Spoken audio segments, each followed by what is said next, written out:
Մի իմաստուն ասել է, որ մարդ ծերանում է ոչ թե այն ժամանակ, երբ առաջանում են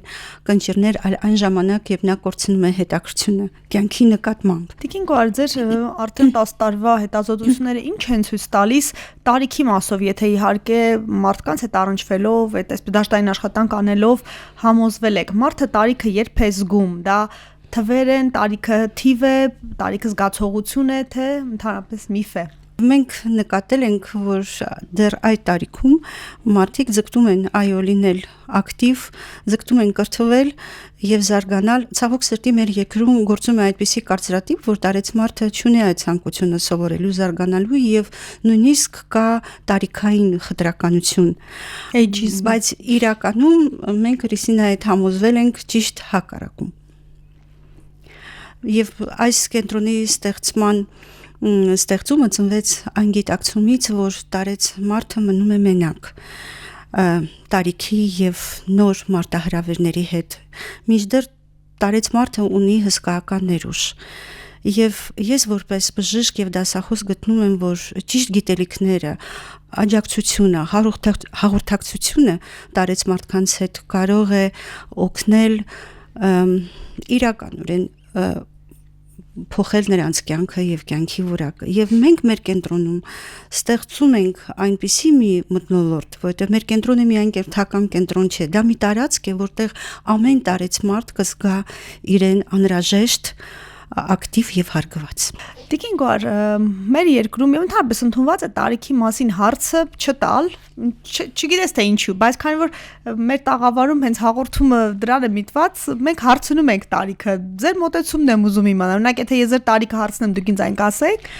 Օֆելիա, շնորհակալ եմ հրավերի համար, որ դուք ինձ համար ստեղծեցիք այդ հնարավորությունը բարձրաձայնել եւ հնչեցնել իմ մեծ հետաքրքրության մասին գերանտոլոգիայի նկատմամբ։ Սակայն եթե ցանկանում եք, որպեսզի մեր հարաբերությունները լինեն երկարատև, թույլ տվեք այդ հարցին չպատասխանել։ Ինչու՞ չեք պատասխանում։ Տիկին Գոհար, թաքցնելու բանն է, թե անհամապատասխանությունը հոգեկան վիճակի ներաշխարհին, հետաքրքիր է իմանալ։ Դա շատ անձնական է, թույլ տվեք լռել։ Ոչ, դուք արդեն ասացիք, որպեսզի մնանք բարեկամներ։ Այո։ Հետաքրքիր է, որ այս տաղավարում մարդիկ շատ բազմազան պատասխաններ են տալիս այդ հարցին։ Եղել են 80-ից մարդիկ, որ ասել են ես ինձ զգում եմ 20, եղել են մարդիկ, որ ասել են ամբողջ պատճառը այդ անձնագիրն ու հայը լինեն, չլինեն դրանք ընդհանրապես մենք չէինք էլ հիշի։ Հետաքրքիր ֆենոմեն է։ Կտակ ես ձեր հարցին մի փոքր Իհարկե պատասխանեմ։ Տեսեք, այնինչ բնական է, ամոթ չէ։ Իմ կարծիքով ես նույնիսկ ուրախանում եմ, որ մեծանում եմ, որովհետև տարիքը իր դրոշմն է թողում նաև մարդու վրա կյանքի փորձի, իմաստության, վերաբերմունքի, ընդհանրապես աշխարհի հանդեպ դա շատ լուրջ արժեք է, որ մարդը ստանում է երկար ապրելով, հա։ Հիմա ճիշտն ասած էս ինդուստրիան, երիտասարդացման ինդուստրիան շատ մեծ ստիգմա է դրել տարիքի վրա, որովհետև մարդիկ ամաչում են մեծանան, որովհետև ամաչում են կնճիռ ունենան, կարծես թե մի մեծ բնական աղետ է եւ ամոթ, բայց ես կարծում եմ մարդիկ պետք է հպարտորեն ծերանան եւ ծերանում են մարդիկ ոչ թե տարիքով, այլ իրենց գործառույթներով եւ իրենց վերաբերմունքով կյանքի հանդեպ։ Եթե մարդը ակտիվ է մնում եւ գործառույթներով լի դեկոս 60-70 տարեկանում նա դեռ երիտասարդ է, սակայն ունենք երիտասարդներ, որոնք անգործ են, ծույլ են եւ ես կասեմ իրանք ծեր են։ Ինձ համար տարիքը որոշվում է մարդու ակտիվությամբ եւ գործառույթներով եւ մեր կենտրոնը հենց կօգնի, որ մարդիկ գործառույթներով եւ նպատակներով մնան երիտասարդ ողջ կյանքի ընթացքում։ Երկար տարիներ ուսումնասիրել եմ գերանտոլոգիա, ներկայումս բժշկական համալսարանի, որքանով ինձ հայտնի է, որևէ ամբիոնում չի դասավանդում գերանտոլոգիա որպես առանձին առարկա, սակայն շատ ամբիոններում ուսումնասիրում են ծերացման գործընթացները։ Ես ինքս իմ սեփական նախաձեռնությամբ 10 տարի առաջ սկսեցի ուսումնասիրել գերանտոլոգիան, կարդացել եմ բազմաթիվ գիտական հետազոտություններ, ինքս էլ հանրային առողջապահության ֆակուլտետի ուսանողների հետ անցկացրել եմ գիտական հետազոտություններ Հայաստանի տարբեր մարզերում, Լոռի, Սյունիքի, Արմավիրի եւ այլ մարզերում, եւ այդ հետազոտությունները նվիրված են եղել տարեց բնակչության կենսակերպի մակարդակի գնահատմանը։ Այդ հետազոտությունների արդյունքները տպագրվել են գիտական ամսագրերում եւ ինձ համար մեծ ուրախություն էր, երբ ես ծանոթացա Կրիստինայի հետ, որի հետ համագործակցությունը թույլ տվեց ինձ իմ շատ համեստ գիտական տեսական գիտելիքները գործնականորեն կիրառել, այո, այս կրթական կենտրոնի կրթական ծրագրի մշակման գործում։ Միջին սերունդը, այսինքն զավակները գնում են գործի, թոռները գնում են իրենց գործերով եւ 60-70 տարեկան մեր հայրենակիցները չունեն ոչինչ անելու։ Արդյոք կկարողանան ձեզ մոտ գալով այդ բացը իրենց կյանքում նորից սովորելու լրացնեն։ Այո, իհարկե, տեսեք, գիտելիքը մի հետաքրքիր մի լավ հետաքրքրություն ունի։ Գիտելիքը ուղղակի չի մարդու ուղեղում տեղավորվում եւ որ այն մարդու ուղեղում է, կարիք է առաջանում այն օգտագործելու։ Իսկ նոր գիտելիքի օգտագործումը հենց նոր հնարավորություններ կստեղծի մեր շահառուների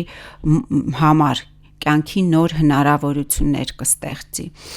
Նախ եթե խոսենք մեծերից, նրանք կկարողանան անկախ լինել բոլորից, թեկուզ իրենց թվային գրագիտության շնորհիվ, թե ֆինանսական գրագիտության շնորհիվ, գիտեք, սրանք եւ կամ հաղորդակցման հմտությունների շնորհիվ, հա, հնարավոր է նաև կարողանան ինչ-որ աշխատավայր, նոր աշխատանք գտնել, մենք նաև պիտի աջակցենք դրան, որ աշխատատեղեր կարողանանք նաև ստեղծենք մեր շահառուների համար եւ զբաղվածություն ապահովենք իրենց։ Իսկ ավելի երիտասարդների համար դարձյալ նոր աշխատանք ձեռք բերելու հնարավորություն է, ինչպես նաև, ինչպես ասացի, կյանքը ավելի բարեկեցիկ կառուցելու հնարավորություն։ Իսկապես, Տիկին Գար, դուք երիտասարդացման ինչ բանաձևեր եք կիրառում, այն իմաստով, որ ինչպես եք ձեզ պահում ժամանակակից, ինչպես եք ուղեղի զարգացումը, լեզու սովորելով, կարդալով, ինչ եղանակով եք դուք ինքներդ, ինչ մեթոդներ եք կիրառում, որ կարող եք մեզ էլ հուշել։ Եվ ընկերներին։ Թույլ տվեք չարաշահել մի փոքր ինձ